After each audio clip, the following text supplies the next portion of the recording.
Bismillahirrahmanirrahim. Assalamualaikum warahmatullahi wabarakatuh.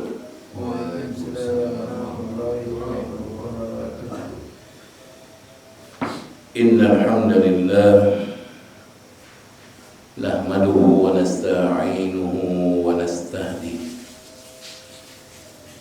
wa na'udzu billahi min sururi anfusina wa min sayyiati a'malina. May yahdihillahu fala mudilla lahu wa may yudlilhu falan tajida lahu waliyyan mursyida. Asyhadu an la ilaha illallah wahdahu la syarika lahu wa asyhadu anna Muhammadan abduhu wa rasuluhu la nabiyya ba'da.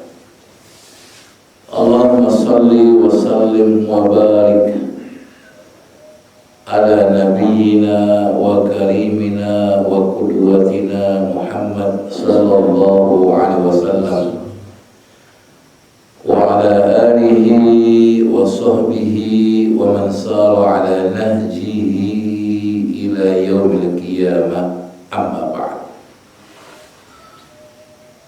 Ma'asyiral muslimin wal muslimat, Al-Sadakumullah.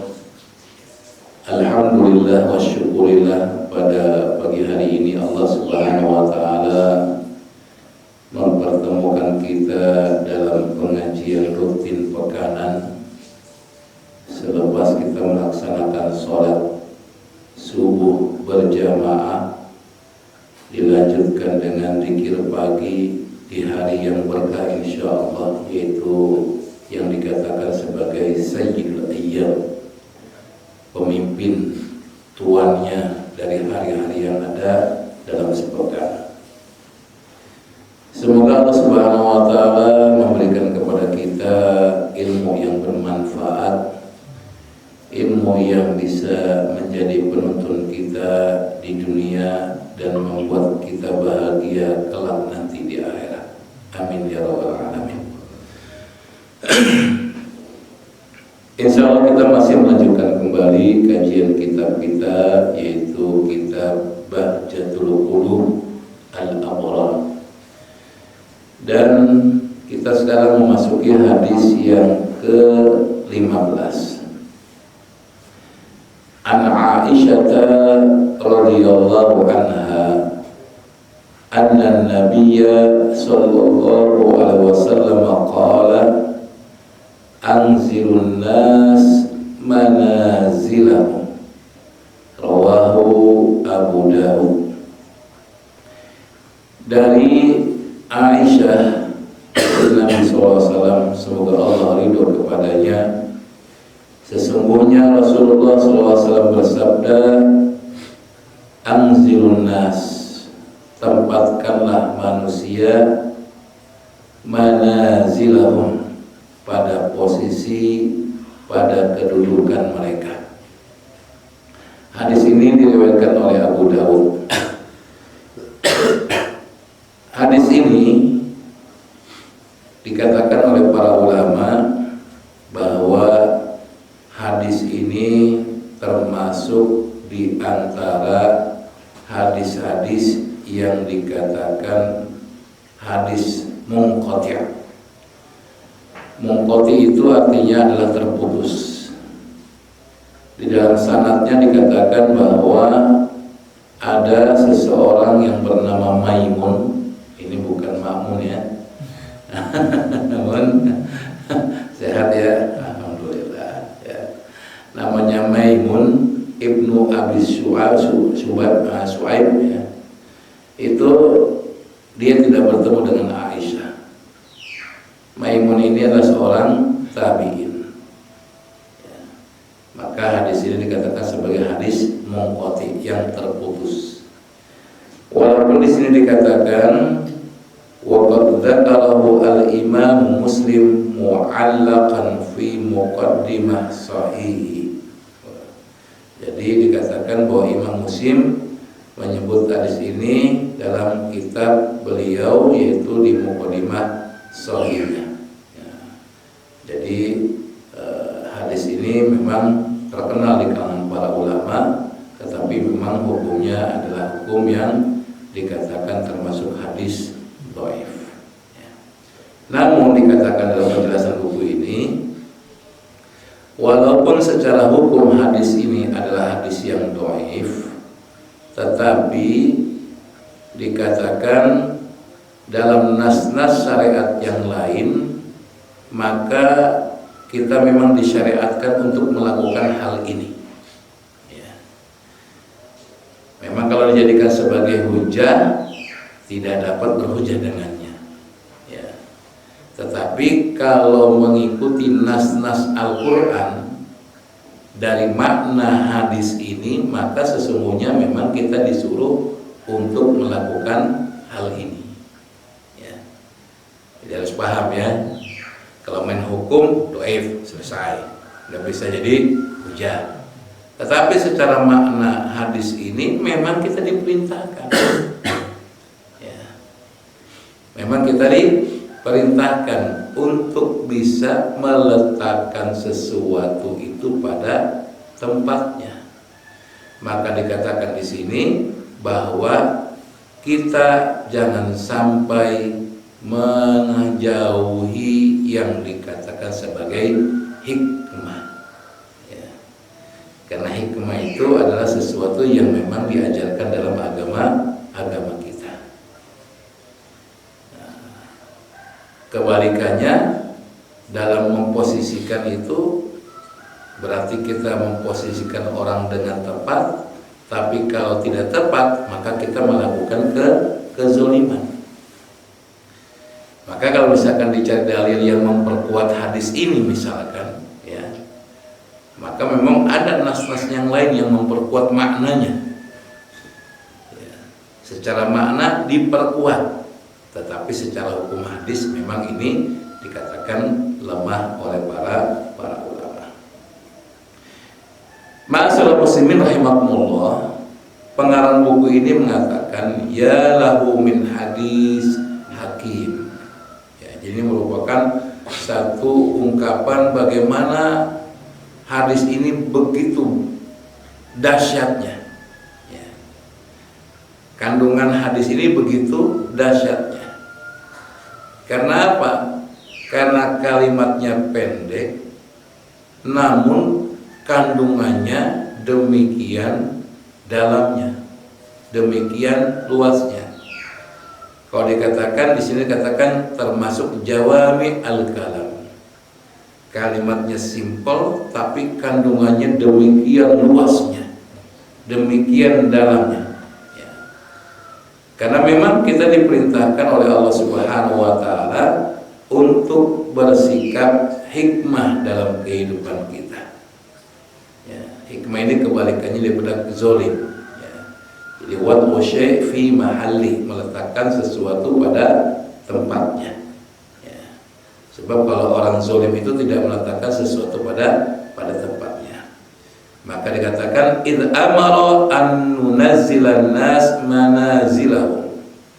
Dzalika fi jami'il muamalat wa jami'al mukhatabat wa ta'allum wa ta'lim. Jadi ini mencakup segala aspek kehidupan manusia, bahwa dalam kehidupan kita sehari-hari ini harus ada hikmah di dalamnya, yang mana berkaitan dengan muamalatkah, berkaitan dengan berbicara kepada orang lain, bahkan juga dalam masalah belajar.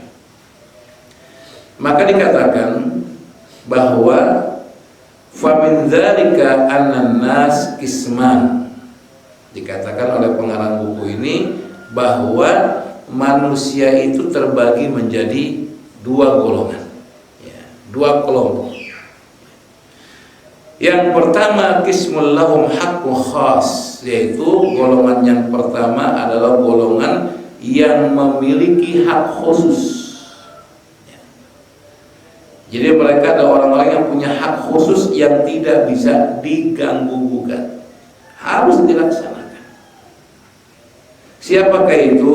Kal walidain, seperti orang tua. punya hak kepada kita, yang berarti kewajiban bagi diri kita untuk bisa melaksanakan hal tersebut. Kemudian dikatakan wal aulad, anak-anak itu juga punya hak sama kita sebagai orang tua, dan itu kewajiban bagi diri kita untuk melaksanakannya. Kemudian wal aqarib, begitu juga dengan kerabat-kerabat kita. Wal jar, begitu juga dengan tetangga-tetangga kita. Wa ashab, begitu juga terhadap para teman-teman kita. Wal ulama, dan juga para ulama-ulama kita. Ini merupakan hal yang perlu diperhatikan. Mereka punya hak-hak khusus yang ada pada diri kita, yang itu merupakan kewajiban kita untuk menunaikan. Ya. Adapun yang kedua adalah mereka-mereka yang memang tidak ada hak khusus, tetapi mereka adalah orang-orang yang punya hak insaniyah, yaitu hak kemanusiaan. Siapa mereka? Orang-orang yang tadi selain disebutkan tadi. Karena mereka orang-orang yang tadi disebutkan adalah orang-orang yang memiliki hak khusus. Teman-teman kita ya karena kita berteman dengan mereka. Karena ada orang yang tidak berteman dengan kita. Nah, orang-orang yang tidak berteman dengan kita itu punya hak yang kedua. Yang mereka itu bukan orang-orang yang memiliki hak khusus, tapi ada hak ukhuwah, ya, insaniyah wal ukhuwah islamiyah. Jadi mereka punya hak, kalau dia muslim, dia adalah hak sebagai seorang muslim, yang mana kita punya kewajiban kepada mereka. Kemudian kalau non muslim, maka ada namanya hak insaniyah, yaitu hak sebagai manusia.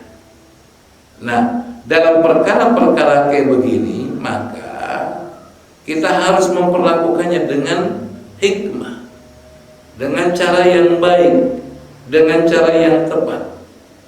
Kalau misalkan kita berkaitan dengan orang tua, maka jelas sekali bahwa kita ini merupakan orang-orang yang menjadi milik orang tua kita. Ini bagi bapak-bapak ya. Jadi kita ini sebagai milik orang tua kita.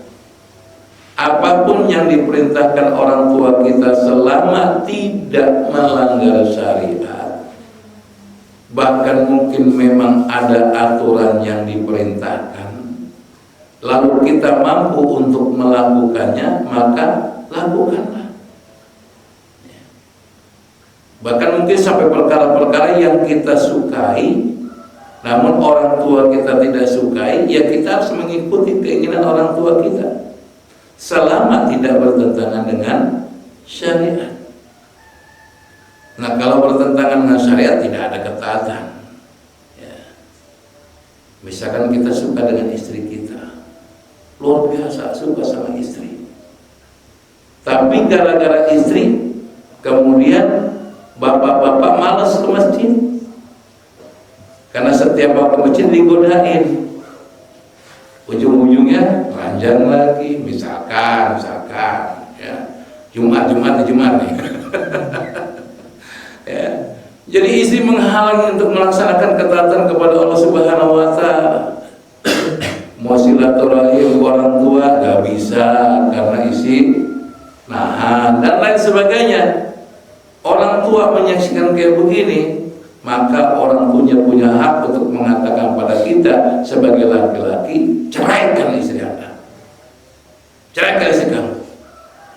Karena kamu menikah dengan perempuan tersebut, kamu jadi malas datang ke masjid, malas silaturahim, malas melaksanakan ketaatan kepada Allah, ceraikan.